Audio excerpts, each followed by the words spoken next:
I am analyzing Vertigo by Alfred Hitchcock through the lens of psychoanalytical film theory. I am analyzing the shots of Judy transforming into Madeline, which starts at 1 hour 55 minutes 40 seconds.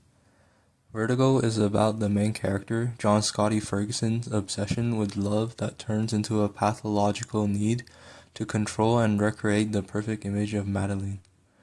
Before this scene that I am about to analyze, Scotty has repeatedly forced Judy to recreate the image of Madeline, although Judy resisted.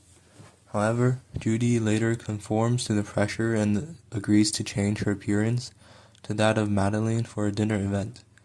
In the scene, she looks identical to Madeline except for her hairstyle, so Scotty forces her to change it, finally recreates the image he wanted.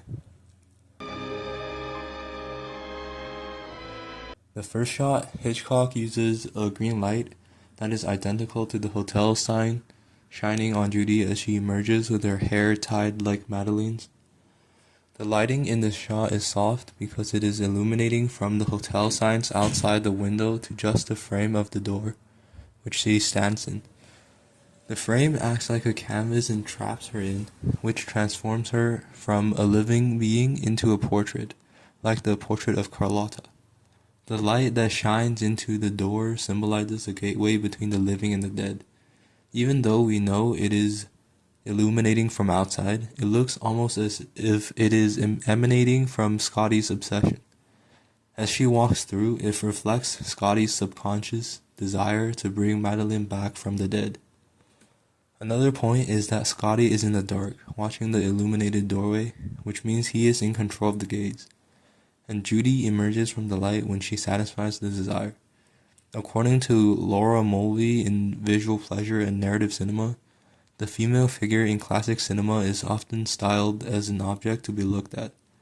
In this scene, Scotty is the one with the gaze, using this visual power to sculpt Judy into the image of his psychological needs.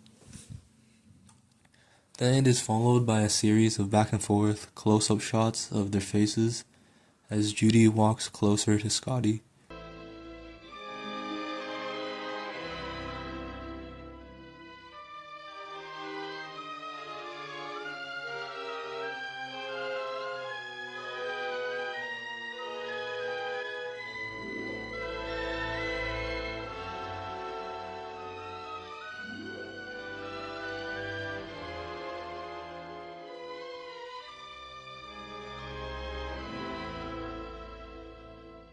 Before the scene, even though Judy has recreated Madeline perfectly everywhere else except for the hair, Scotty still refused to be content with her appearance and forced her to tie her hair.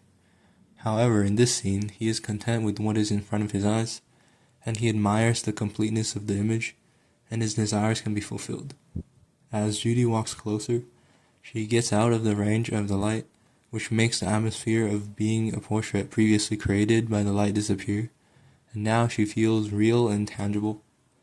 In one of the shots of Scotty, we can see that he tilts his head slightly, which most likely is to see her hair. This further reinforces Scotty's obsession with the perfect image of Madeline.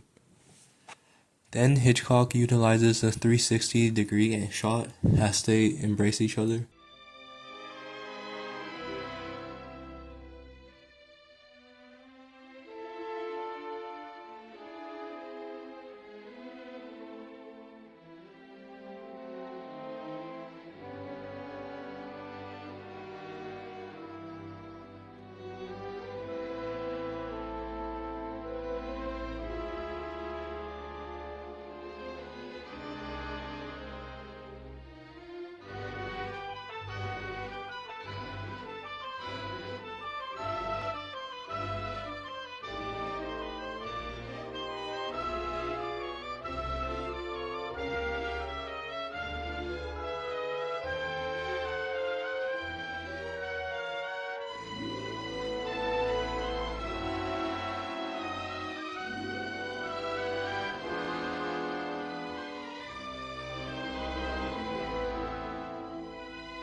The background changes to the stable of Mission San Juan Bautista as the camera rotates.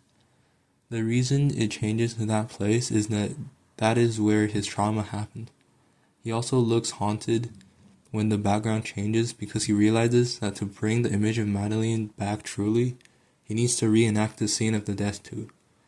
He tried to do it later in the movie.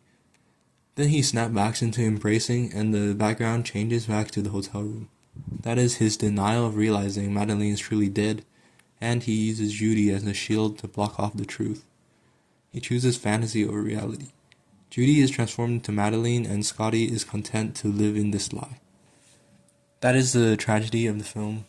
Scotty cannot overcome the trauma, and instead of trying to move on, he chooses to recreate the past as best as he can and live in the fantasy he tried to create.